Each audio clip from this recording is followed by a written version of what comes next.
आप इन बच्चों के पक्ष में, इन विश्वासघाती चोरों के पक्ष में? मैं केवल इस न्याय के मंदिर में न्याय प्रणाली का पक्ष ले रहा हूँ गुरुवर। महाराज किंतु गुरुवर उचित तो कह रहे हैं पंडित रामकृष्ण।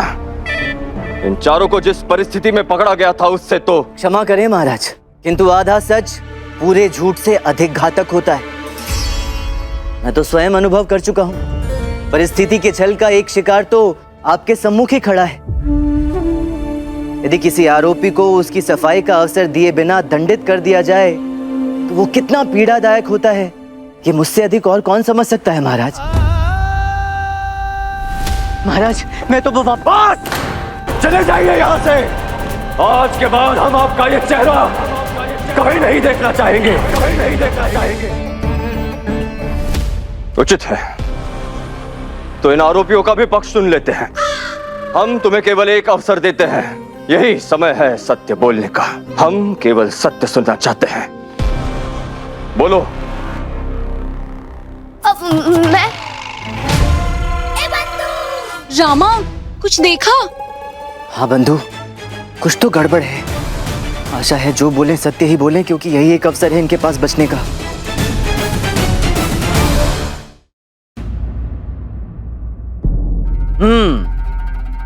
तो कहाँ है राजमुकुट? कहाँ छुपाया है? बच्चे हो इसलिए तुम सब पर कोई दया की जाएगी, ऐसा कोई भी विचार यदि मस्तिष्क में चल रहा हो तो उस विचार को अभी फेंक दो। लालच के घोड़े पर सवार जिस सुनहरे मार्ग पर तुम लोग दौड़ रहे हो ना, वो अंततः काल कोठरी में जाकर समाप्त होता है। चेताया था मैंने, किंतु तुम सबने सुनी नहीं। देखो तुम्हारा लालच तुम्हें कहां तक खींच कर ले आया। ये परिस्थिति तुम्हारे स्वयं का चुनाव है। अब बताओ कहां है राजमुकुट?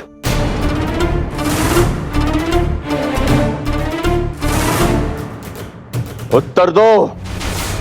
हमारे दरबार के सबसे श्रेष्ठ विद्वान पंडित रामकृष्ण तुमसे कुछ पूछ रहे हैं। उनके प्रश्न का उत्तर दो। कहां है राजमुकुट? बार बार एक ही प्रश्न करने से उत्तर नहीं बदल जाएगा महाराज। उत्तर तो वही रहेगा जो सत्य है, और सत्य तो ये है महाराज कि ये बच्चे चोर नहीं हो सकते, ये निर्दोष हैं।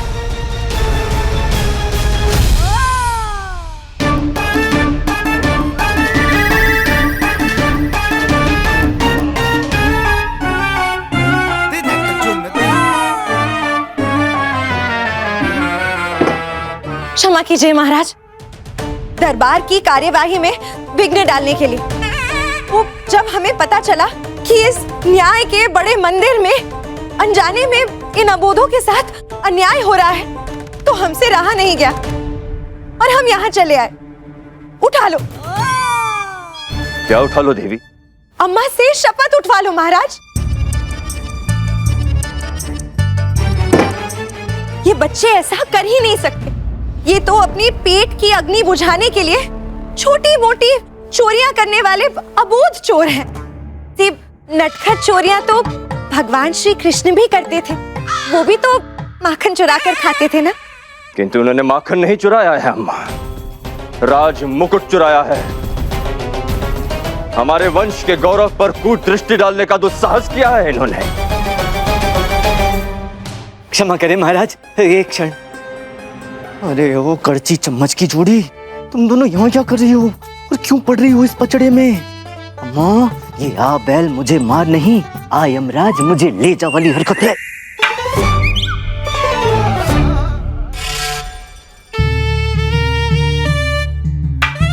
रोने से क्या होगा?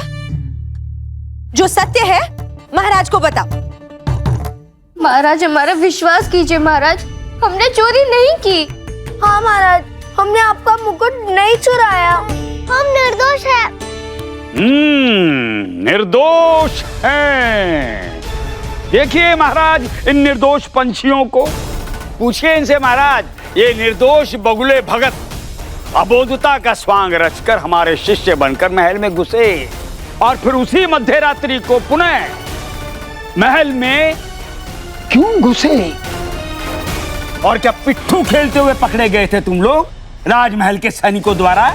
मंशा क्या थी तुम्हारी इस प्रकार महल में घुसने की? पूछिए महाराज। चोरी करने ही आए थे।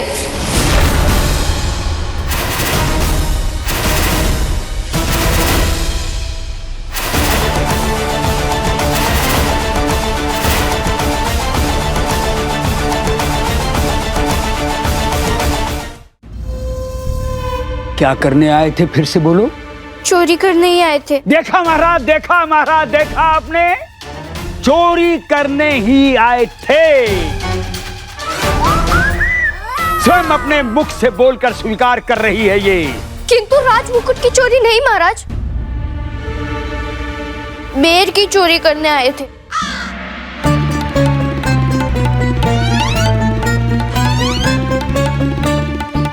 बेर चुराने के लिए?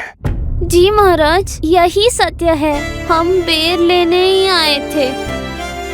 आप हमें बस एक बार अपनी पूरी बात बताने का मौका दीजिए महाराज। बस बहुत हो गया, अब एक शब्द और नहीं। बहुत दरबार का समय नष्ट कर दिया तुम लोगों ने। अब महाराज कुछ नहीं सुनना चाहते। सीधे सीधे से बताओ राज मुकुट कहाँ है, अन्यथा भीषण दंड के लिए तैयार हो जाओ। क्षमा करें गुरुवर, दंड कितना भी गंभीर और जघन्य क्यों ना हो, किंतु न्याय प्रणाली के नियमों के अनुसार ही निर्णय लिया जाता है। दोनों पक्षों के दृष्टिकोण सुने जाते हैं, उन्हें उनका पक्ष, उनका तर्क रखने का अवसर दिया जाता है। तत्पश्चात ही सुनिश्चित किया जाता है कि कौन दोषी है और कौन निर्दोष। आपको नहीं लगता कि उसी न्याय प्रणाली के नियमों का पालन करते हुए हमें इन बच्चों की बात एक बार सुन लेनी चाहिए? या बच्चों की बात सुन लेनी चाहिए? क्या बात सुन लेनी चाहिए? चारों के चारों आरोपी हैं। आरोप लगा है गुरुवर, सिद्ध नहीं हुआ। रंगे हाथों पकड़े गए हैं ये शातिर चोर। अब और सिद्ध होना क्या शेष रह गया है? क्या करते पकड़े गए? चोरी करते पकड़े गए। और क्या करते पकड़े गए? क्या राज मुकुट चुराते हुए इन्हें रंगे हाथों पकड़ा गया, या इन्हें पकड़ने के पश्चात इनके पास से राज मुकुट मिला? अरे वो तो अपने 5वें साथी को इन्होंने मुकुट देकर महल से भगा दिया। कौन कहता है? हम कहते हैं। प्रमाणित कर सकते हैं? इसमें प्रमाणित क्या करना है? ऐसा ही हुआ होगा। वही तो, यही हुआ होगा और यही हुआ था में धरती आकाश का अंतर होता है गुरुवर। यही हुआ होगा आरोप होता है, और यही हुआ था उस आरोप की प्रामाणिकता जिसके आधार पर सही न्याय होता है। आप इन बच्चों के पक्ष में, इन विश्वासघाती चोरों के पक्ष में? मैं केवल इस न्याय के मंदिर में न्याय प्रणाली का पक्ष ले रहा हूँ गुरुवर। महाराज, किंतु गुरुवर उचित तो कह रहे हैं पंडित रामकृष्ण। इन चारों को जिस परिस्थिति में पकड़ा गया था उससे तो। क्षमा करें महाराज, किंतु आधा सच पूरे झूठ से अधिक घातक होता है। मैं तो स्वयं अनुभव कर चुका हूँ। परिस्थिति के छल का एक शिकार तो आपके सम्मुख ही खड़ा है। यदि किसी आरोपी को उसकी सफाई का अवसर दिए बिना दंडित कर दिया जाए तो वो कितना पीड़ादायक होता है, ये मुझसे अधिक और कौन समझ सकता है महाराज। महाराज, मैं तो वापस चले जाइए यहाँ से। आज के बाद हम आपका ये चेहरा कभी नहीं देखना चाहेंगे, कभी नहीं देखना चाहेंगे। उचित है, तो इन आरोपियों का भी पक्ष सुन लेते हैं। हम तुम्हें केवल एक अवसर देते हैं, यही समय है सत्य बोलने का। हम केवल सत्य सुनना चाहते हैं। बोलो। अब मैं रामा, कुछ देखा? हाँ बंधु, कुछ तो गड़बड़ है। आशा है जो बोले सत्य ही बोले, क्योंकि यही एक अवसर है इनके पास बचने का। मैं आपको सब सच सच बता देती हूँ महाराज। यदि उस दिन हाट में बेर बेचने वाले के ठिये पे सबने जो सुना वो ना सुना होता तो आज ये सब कुछ भी नहीं होता। ये भी कोई बेर है? बेर तो वो है जो महाराज जंगल जाके स्वयं महारानियों के लिए तोड़ कर लाए। एक एक बेर 1-1 लाख स्वर्ण मुद्राओं से कम नहीं।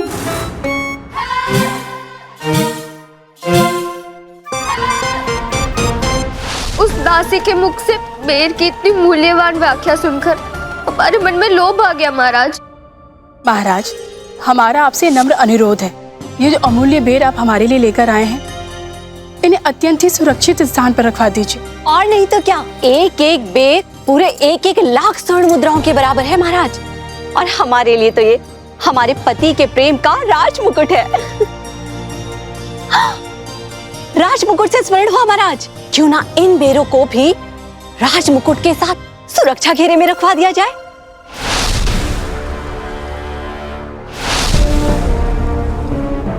अर्थात तुम लोगों को बेर चुराने के लिए महल में जाना था, इसलिए गुरुवर को मूर्ख बनाकर महल में प्रवेश किया। हमें कोई मूर्ख नहीं बनाया, हमें कोई मूर्ख नहीं बना सकता है महाराज। वो तो हमें इन बालकों के अबोध चेहरे देखकर इन पर दया आ गई। हमें क्या पता था इनके भोले भाले अबोध चेहरों के पीछे शातिर अपराधी छुपे हैं। महाराज, हम तो सबको अपनी तरह ही निर्मल और सच्चा समझते हैं, इसीलिए इनके झांसे में आ गए महाराज। इन्हें अपनी बात पूर्ण करने दें गुरुवर। बताओ आगे क्या हुआ? जब हमने गुरुवर के साथ महल के अंदर प्रवेश किया तब महल के सारे रास्ते स्मरण कर लिए थे और फिर गुरुवर के साथ महल से बाहर निकल गए। और मध्य रात्रि जब सब सो गए थे, पूरे महल में सन्नाटा छा गया था, तब हमने महल के अंदर फिर से प्रवेश किया।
हमारे साथ साथ वहाँ कोई और भी था जिसकी परछाई हमने वहाँ देखी। यही तो, हम भी तो यही कह रहे हैं कि ये इतनी बड़ी चोरी, इतना बड़ा काम इन चारों का नहीं हो सकता है। कोई पांचवा भी है इनका साथी जो इनसे मिला हुआ है, जिसे एक अज्ञात साय का नाम देकर ये सब हमको बरगला रहे हैं महाराज। महाराज, इनके पांचवें साथी का नाम पता इनसे उगलवाया जाए, हम दावा करके कहते हैं कि अभी इसी समय मुकुट का पता चल जाएगा। इनका तथाकथित अज्ञात साया, पर वास्तव में इनका पांचवां साथी उसी के पास है महाराज, आपका मुकुट। ये सत्य नहीं है महाराज, हमारा कोई पांचवा साथी नहीं है। वो साया कौन था, किसका था, हम नहीं जानते। हम केवल पेट पालने के लिए छोटी मोटी चोरियां करते हैं, बस। क्षण भर के लिए मान भी लिया जाए कि तुम लोग महल में बेर चुराने के मंशा से घुसे थे, किंतु महल में वो गुप्त सुरक्षा कक्ष जहां राज मुकुट और वो बेर रखे गए थे, उसके विषय में तुम लोगों को पता कैसे चला? महाराज, हम तो बेर लेने ही आए थे। गुप्त सुरक्षा कक्ष के विषय में हम कुछ नहीं जानते थे महाराज। हम तो केवल बेर खोजते खोजते वहाँ गए थे, किंतु देखा कि वहाँ पहले से कोई और भी था। हम घबरा गए, हमें लगा हम सुरक्षित नहीं है, इसलिए हम वहाँ से भाग गए महाराज।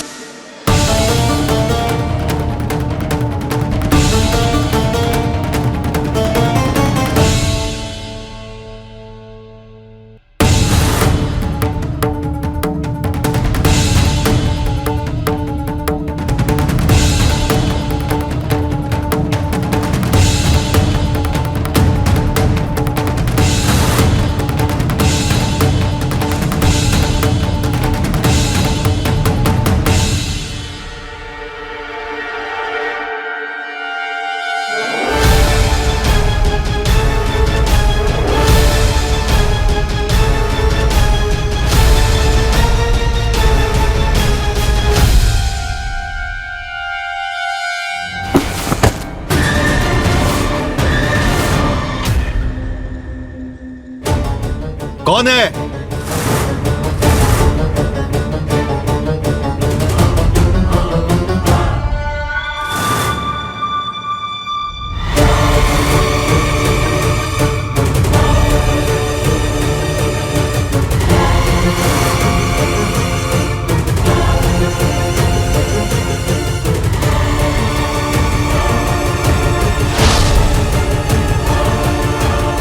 क्या यही है तुम्हारा संपूर्ण सत्य? यही है हमारा पूर्ण सत्य महाराज।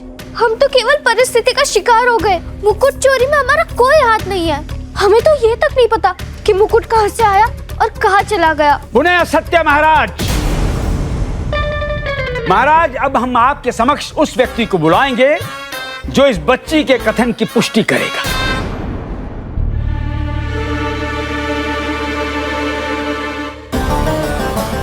ये है महाराज राज दरबार का पहरेदार उत्तप्पा। महाराज की जय हो। महाराज, जब मैंने देखा तब ये बालक भाग रहे थे और आपका मुकुट इस लड़की के हाथ में था।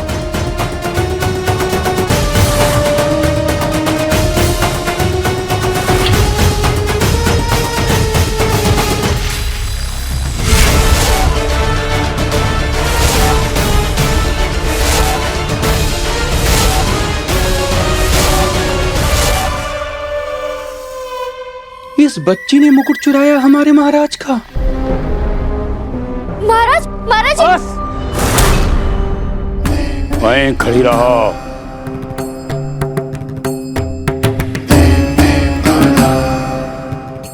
आप जा सकते हैं उत्तप्पा महोदय। क्या तुझे भी वही लग रहा है जो मुझे लग रहा है रामा? हाँ बंधु, ये सब उतना सरल है नहीं जितना सरल दिख रहा है। इस परत के नीचे और भी बहुत सारी परतों का आभास हो रहा है मुझे। ऐसा प्रतीत हो रहा है जैसे अब भी बहुत कुछ है जो सामने आना शेष है। वाह, अद्भुत अद्भुत, क्या कहानी रची है। वाह, इन्हें तो कथाकार होना चाहिए। किंतु कथाकार होने में वो लाभ कहाँ जो चोरी करके रातों रात धनवान बनने में है, वो भी राज मुकुट जैसी अनमोल धरोहर की।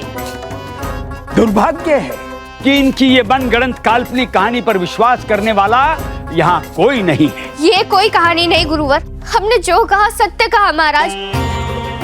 हम निर्दोष हैं महाराज, हमारा विश्वास कीजिए। कल रात्रि यही हुआ था। मुकुट के विषय में हम कुछ नहीं जानते महाराज। बस महाराज, इन्हें सत्य कहने का अवसर दिया गया था। अगर ये सत्य कहते तो आपकी क्षणिक दया के पात्र बन सकते थे, किंतु ये ठहरे कपट बुद्धि। इन्हें सत्य से क्या है लेना देना। किंतु ये भूल गए कि इस राज दरबार में एक ऐसा व्यक्ति भी है जिसके समक्ष छल कपट मक्कारी नहीं चलती, और वो व्यक्ति है हम राजगुरु तथाचार्य। महाराज, हम अभी इसी क्षण इन तथाकथित अबोध बालकों का वास्तविक रूप आपके सामने लाएंगे। महाराज, दूध का दूध पानी का पानी अभी के अभी करके दिखाएंगे। हमें मध्यरात्रि को ही चोरी की सूचना मिल गई थी।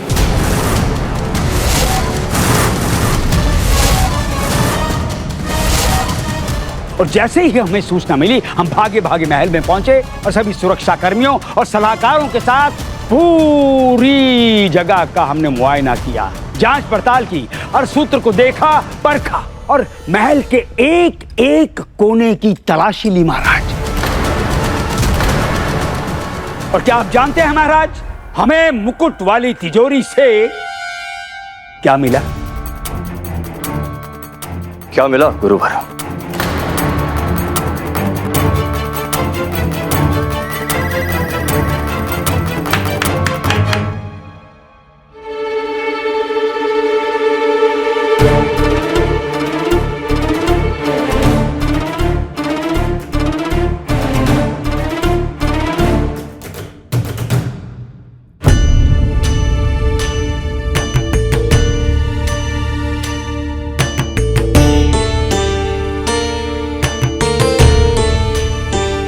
ये है वो प्रमाण महाराज। ये कान की बाली,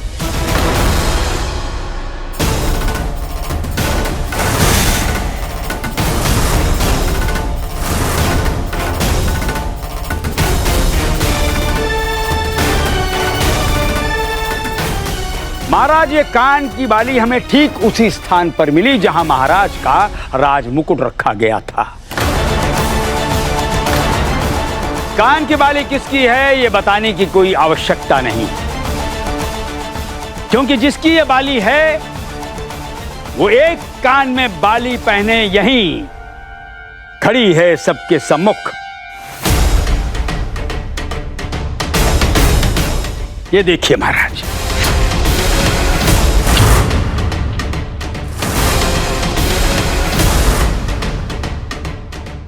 ये परमाण